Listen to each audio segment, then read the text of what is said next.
is an exclusive presentation of high school sports on Fort Wayne Sports Station, 1380 The Fan and 100.9 FM. This is the High School Coaches Show. Here's your host, Justin Kenny. Welcome in, everyone, to the High School Coaches Show. I'm Justin Kenny here on a Thursday evening, talking area high school sports. Here, an abbreviated version of the show, as we're only here till about 6:30 this evening before we give way to some hockey.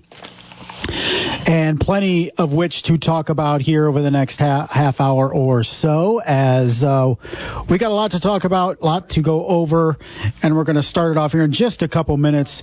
Coach Marc Davidson of the Blackhawk Christian Braves will join us, and then about 6:15 it'll be Brice Vance as he joins us each and every week to talk area high school basketball. So just a couple minutes, of course, we'll talk to Coach Davidson about the big game last week against Homestead, how that went, but also plenty more to get to the number one team in Class 2A, Blackhawk Christian. So here in just a couple minutes, we'll talk to Coach Davidson. And again, Brice Vance will join us here in just a bit. But let's get it started as we do here at the top of the hour. It is Mr. Marc Davidson joining us right now. Coach, how are you? I'm doing good, Justin. How about you? We're doing well here, and I haven't talked to you since really the season began, and here we are in the middle of it. So I guess for the first time this year, I'm going to ask you, how are things going? It's going well. We've got a lot of experience, obviously, pretty much the same team as we had last year, and our seniors have really stepped up. They've led us well, and so that makes our job easier as coaches when you've got guys with that kind of experience and they kind of know what the expectations are. And so, we're going to still continue to grind and try to get better every day. I think that we always tend to talk about Caleb first, but I want to bring up guys like Zane Burke and Marcus Davidson and even Jacob Boyer, guys that have that are those complementary guys and are just as important as Caleb, and particularly Jacob. I've in my opinion, seen him jump tremendously from last year to this year, and being a guy you can rely on in a variety of different roles, and that's really the key. You can have a big star, but if you don't have the other guys around him, it kind of can be wasted. Yeah, no doubt about it. I mean, JB's been really good for us. And, he's a great compliment to Caleb because he shoots the ball exceptionally well, and he's also an excellent passer. And he's capable of bringing the ball up the floor. He does all the little things. He draws charges. He dives on the floor. He's one of those glue guys that, every team needs in order to be successful. Coach, let's look back a week ago. You played Homestead at Homestead, a great test for both teams. And I know in talking to Coach Chris Johnson, it was one of those games like, hey, it's a barometer game. It's going to be a lot of fun. The kids are going to have fun, but we just want to see how good we are. What did you take out of that game in terms of where you guys are at compared to where you want to be? Well, I mean, it was obviously disappointing to come up on the short end of the scoreboard, but in terms of the way that we played, I was pretty pleased overall. I mean, I think so much of this game comes down to shot selection. And, a lot of times after a game, you're kicking yourself and you want to have this shot back or this possession back. And honestly, I didn't do a lot of that as I watched it back. I mean, I liked the shots that we got. I thought we got good shots in close. I thought we got open three-point shots. Obviously, we didn't make them. But I thought, for the most part, we took the shots we wanted to take. And for the most part, with a few exceptions, we gave them the shots we wanted them to take. They're a great basketball team. So it was a great test for us. And unfortunately, we picked the wrong night to not shoot the ball so well. Yeah, I mean, you can only coach so much, and when you shoot 0 of 17 from 3 that night, sometimes you just got to sit back and say, the shot wasn't falling that night, and you hope that you don't have one of those rear their ugly head in the playoffs. Yeah, and like I said, I thought we had good looks. I don't think we necessarily forced anything. I thought we had open shots. We took them in rhythm. They were, for the most part, inside-out threes, which is what we like to do. They didn't fall. I mean, we know we're a good shooting basketball team, and we got back on track over the weekend. So, Coach, it's interesting because so many times we talk about how the previous year ended. And, of course, it ended for you guys with a win over Canterbury, winning a sectional championship. And then, of course, COVID putting a stop to the season. How have you approached this year, knowing that, okay, moving on from last year, unfinished business type thing, and then trying to take advantage of has been an uncertain year this year with cancellations and move-ins. How have you handled it? How has this group handled it? Well, I think after going through what everybody went through last season, it just kind of builds a new appreciation for each day. And, it was the ancient philosopher Cervantes that said the journey is better than the end. And John Wooden has used that quote a lot, and I think that's absolutely true. Just embracing the journey of each day. I think our guys have just really embraced that philosophy. And, we've been fortunate so far. We've been able to stay healthy, and our opponents have been healthy. And so, but at any moment that could change. And so, I just think our guys have taken the approach. We're going to take each day as it comes and make the most of it. Caleb First, now a senior, of course, going to Purdue starting next year. And his final year at the prep level, obviously final year with you. What has it been like to coach Caleb, and how have you seen him really take it to the next level in all aspects in his final year of high school eligibility? Well, what Caleb has really done is he's just improved skill-wise every year, significantly. And sometimes that gets lost because he's so talented physically, but skill-wise, he's just continued to get better, continued to add elements to his game. I think the biggest strides he's made has been in terms of the intangibles, the leadership and the toughness and the assertiveness and aggressiveness with which he plays. And, we still challenge him to do that for 32 minutes every time out, because when he plays with a high level of aggression, we're a different team. Another player I wanted to ask you about is Callan Wood, a senior, a guy that's been around for a while, and he's been a role player coming off the bench. And last week against Bishop Lure, 16 points, 8 rebounds, just another guy you can count on, throw out there and trust. What would you say about Callan Wood's development for you over the last couple years? Well, Cal's another one of those glue guys. He does all the little stuff. He'll guard anybody, rebounds the ball. Another thing against Lures was he had 8 assists kind of quietly because he scored it, but he really passed the ball well and found the open man. And so, his development has been the result of the work that he's put in. He's put in a ton of time in the gym working on his game, and we're kind of seeing the benefits of that. And I think you could say the same for Gage Sefton, a younger kid, a sophomore, but he's had some moments for you. Yeah, Gage is a really athletic kid. He's 6'4" and very quick, jumps well. And Gage he's been really good for us. He gives us a real nice spark off the bench, and he can guard pretty much anybody 1 through 5, and offensively can do a lot of things with the basketball. So he's been great for us. Coach, the Homestead game was a big one for you, but you had some other ones. You went to that tournament against Bar Eve and Shenandoah. You went over, played Hamilton, Ohio. You played Silver Creek, albeit without Trey Kaufman. So this first, month and a half of the season has had some tremendous challenges for this team. And while some of it is to highlight Caleb First around the state, but how have you felt your guys around him have handled such big games and big moments, because they have to be ready for those come the 2A playoffs? Yeah, I think overall we've handled it pretty well, and I think our guys are used to games like that, and we played in a lot of big games over the past few years, and this year's no exception. And we got lots of big games coming up, but we talk to our guys about the process. We take them one at a time. Our focus right now is on Bowman Academy, and we got to be ready to play for them tonight. And a bit of a good homestand here for 4 straight games starting tonight with Bowman. You get Lakewood Park, then Dwenger and Woodland, so not a lot of travel for you. You guys can get comfortable a little bit. Yeah, it's always nice to be in our gym, and tonight was the night we were supposed to be out at Culver Academies, and that fell through. So we were really thankful to be able to pick up Bowman kind of on late notice there. So it'll be a good test for us tonight. Coach, I wanted to ask you about, it was a story in the off season and you battling health issues. I saw you at Homestead. You look great. So how are you feeling?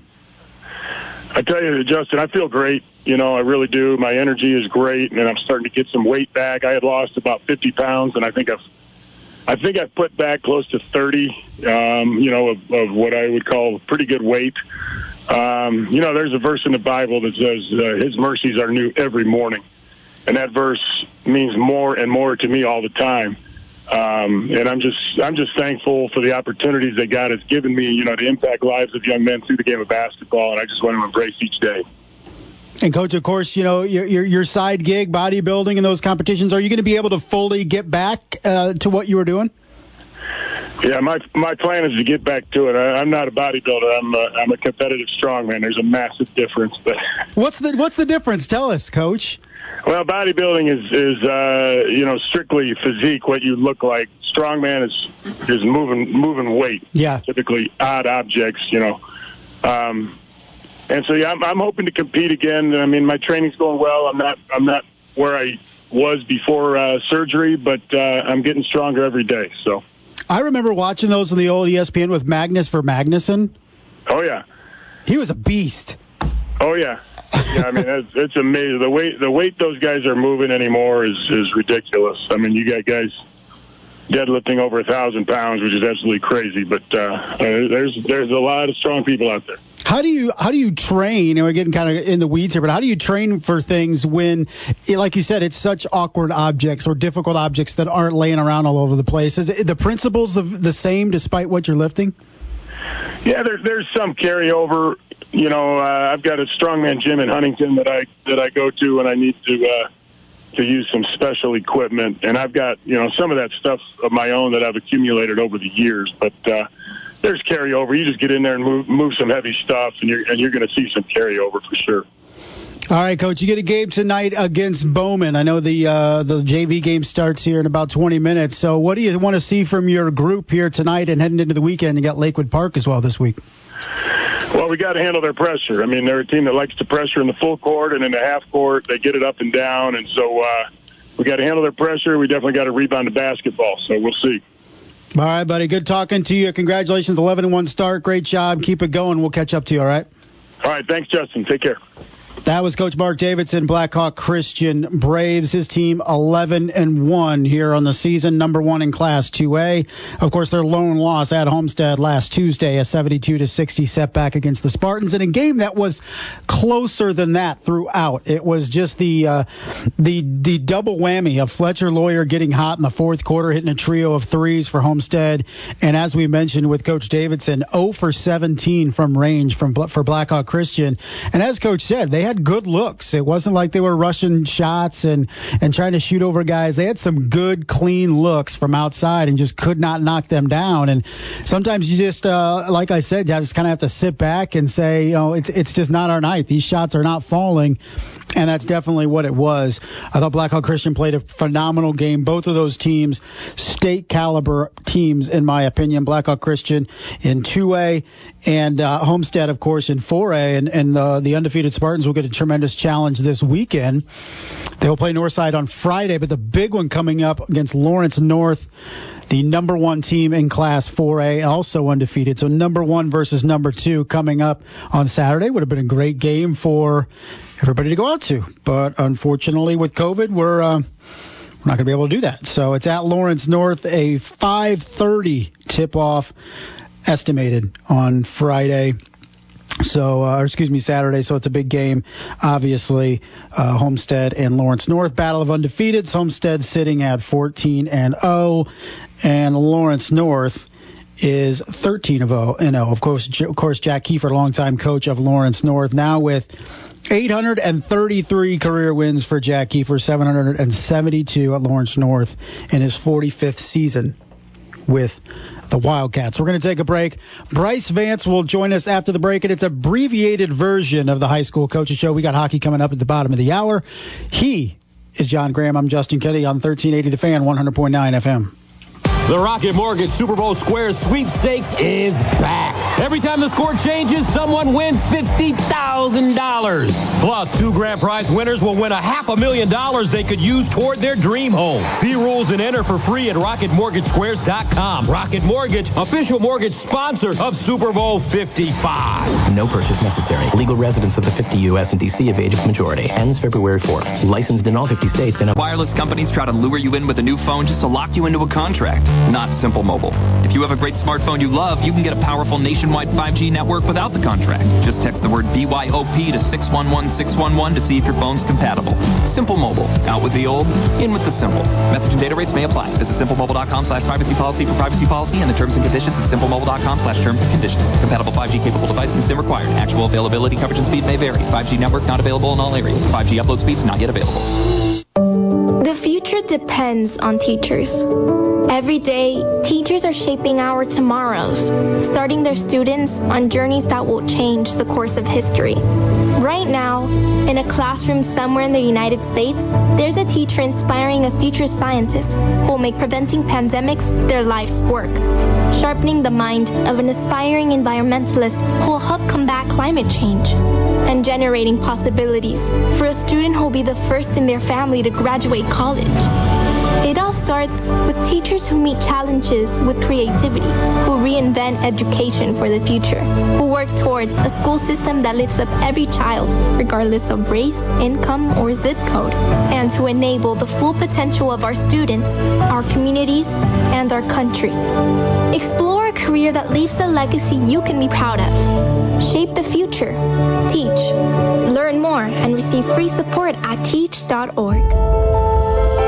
At Shriners Hospitals for Children, there are a million reasons to share love. My buddy Caleb is one of them. This is his story. Hi, I'm Caleb, and this is my story. I was born with osteogenesis imperfecta, or brittle bone disease. I have broken my bones almost 200 times, and I have had 11 surgeries. But I didn't let that stop me. I love to bike ride, climb, race, and I'm learning how to stand and walk. But I can only do all of this because of generous people like you and Shriners Hospitals for Children. There are a million reasons to share love, but you only need one. Caleb is one reason. To learn how you can share love, visit loveshriners.org. So many roofing companies in the area, it's tough to be sure you're partnering with the right business to get the job done. Alliance Exteriors is here to make that decision easier for you. Alliance Exteriors specializes in metal roofing, shingle roofing, and more. They promise to take care of you for life. From the time a team member arrives at your door to years after your job is completed with a lifetime warranty. Did you know booking your roofing project with Alliance Exteriors in winter will save you thousands and guarantees that your home will be at the front of the line come springtime? Call Alliance Exteriors today, 908-5465. Check out their Facebook or visit their website at allianceexteriorsIN.com to schedule your free, no-pressure estimate. All estimates come with an exclusive 10-point inspection, a $129 value for free. Book now to save thousands off the last roof you will ever put on your home. Don't forget to ask about their first responder discount. Start the process with Alliance Exteriors, your partners for life. Here's more from the High School Coaches Show on Fort Wayne Sports Station, 1380 The Fan and 100.9 FM. Welcome back to an abbreviated version of the High School Coaches Show. We're done here in just about 12 minutes as we'll give way to men's hockey. It will be Notre Dame and Michigan at the bottom of the hour. But plenty of basketball coming over the next couple days here on 1380 The Fan. Tomorrow to be PFW at Green Bay, a 4:45 coverage will start, about 15-minute pregame. And then Brett Rump will bring you all the action. The Mastodons, I want to say, have won 4 straight, maybe even 5 straight Horizon League games. I think they started 1-5. Now they're 5-5 in the league, so I think they won the 4 in a row. So congratulations to PFW. We'll see if they can keep it going on the road tomorrow. And then it'll be Caleb Hatch on the call tomorrow night, Southside and Carroll boys at 7:30. The girls' game is actually a lot more interesting in that matchup, as Carroll pretty much trying to knock off the last real threat to them in the conference, and Southside going to try to show that they can compete with Carroll and give a run for the SAC. So that game is really, in my opinion, for the SAC championship. So girls game first at about 6, and then Caleb Hatch will be on the call, Southside and Carroll at 7:30. Of course, the girls game cannot be on because of the Mastodons. Before Saturday, it'll be the Mastodons in Green Bay again. At 4:45 pregame starts. Tip will be about 5 o'clock. Sunday, it will be Pacers Raptors at 3 o'clock, and then give way to the NFC and AFC championship games. The Bucks and Packers will be joined in progress after Pacers basketball. So a lot of basketball coming up in the next couple of days, and we're talking basketball here over the next 10 or so minutes. Brice Vance joins us. He usually joins us at 6 o'clock. Now he's on a tad late, giving way to Marc Davidson. Brice, how are you? I'm good, Justin. How are you? Good, and I told a couple people here that you were very upset by being bumped, and then when I told you who you were bumped by, you realized you weren't going to be able to take him. No, I would definitely. I was glad to give way to Coach Davidson. I think he should always deserve first in line ahead of me in any stance in life. I feel like if we both tried to take him on, it would be that picture where we're like both holding on to his arms and he's like picking us up and clunking our heads together or something. It's pretty much what I envision with Marc Davidson. But Brice, we got to spend some quality time together last Saturday out at Westview High School. Watched the girls and boys championship games of the NECC tournament. Let's start on the girls side because I think I don't want to say it shocked us, but surprised to see Garrett get knocked off, and there's still a shot at somebody else winning this league. So what did you take out of last week in the tournament, and what do you see happening here over the final couple weeks of the regular season?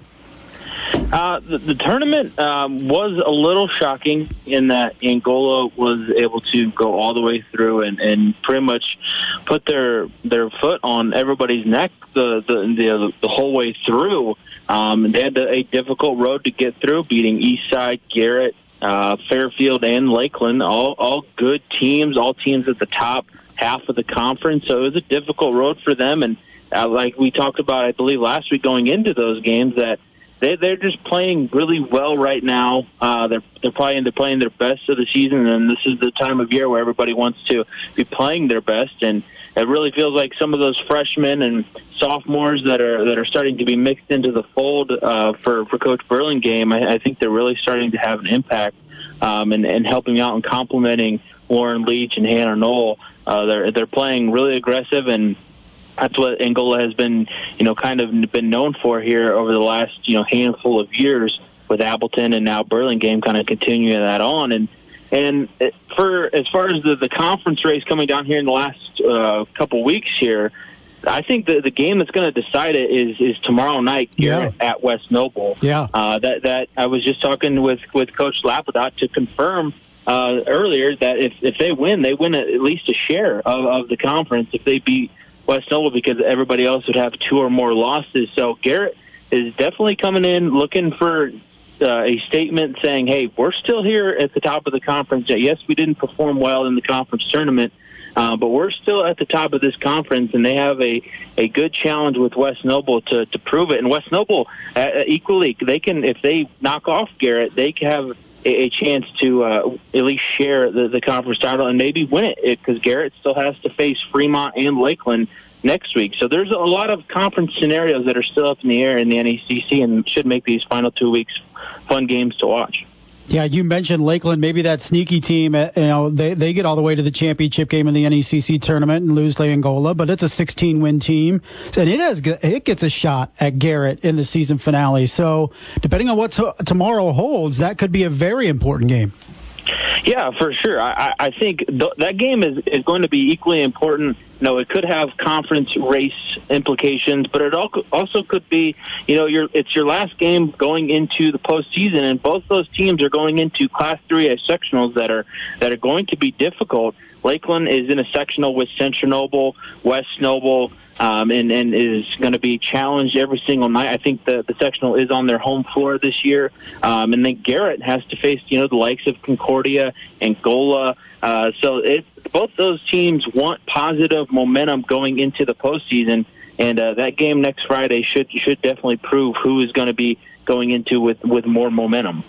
All right, let's flip over to the boys' side, and we saw Central Noble win its second consecutive NECC championship. I want to say it was 3 out of 4 in the league tournament to win, and the final score was a 20-point, you could say a blowout. But that game, even early in the third, Angola holding a 3-point lead, and despite limited fans, it was a very spirited environment. And Angola was into it, and of course, with the way Brandon Appleton coaches, he's got his kids into it and energized. I mean, that was a competitive game until Central Noble was really able to take control. So I don't think that final score was indicative of just how good a game that was.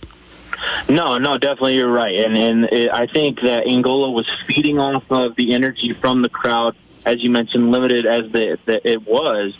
But they were definitely, putting an effort together on the defensive end and shutting down Connor Essegian. They were limiting Surya Yoder. They were limiting the touches that Logan Gard was getting inside, and Central Noble was really forced to throw the ball around the perimeter and try to find an opening, and Angola was really shutting them off at every turn, and it was a good job by the Hornets. They just couldn't keep them down for long enough, and that's what Central Noble has been able to do as this team has gotten better over the last month or a half of the season.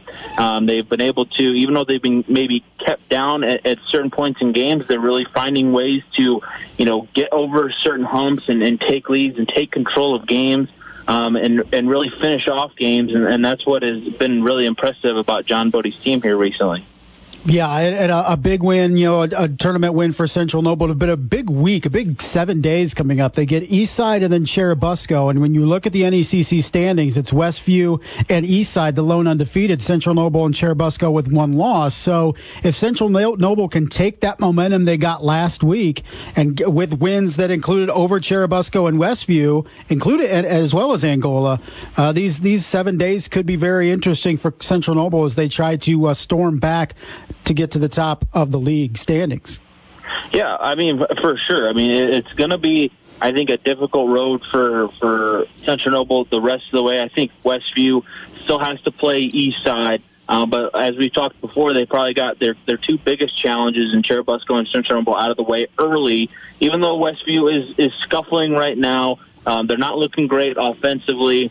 I think that they still have the potential to be a very good team and still obviously have a great shot to win the NECC regular season title. But for Central Noble, I think what really we came out of that NECC tournament thinking is that this team that was called soft by their own head coach after a loss at Westview earlier this season, their only loss, we've seen a completely different team that isn't going to stand and take any crap from any team the rest of the season. And I think it wasn't only just in winning the NECC tournament, but I think the game earlier in the week against Cherubusco, because that game has been a fun back and forth. Those 2 teams, there's certain matchups in those games that players can be jawing back and forth and just it's a little bit of a hatred that you like, and there's also some friendships on that team with some AAU teammates and stuff like that.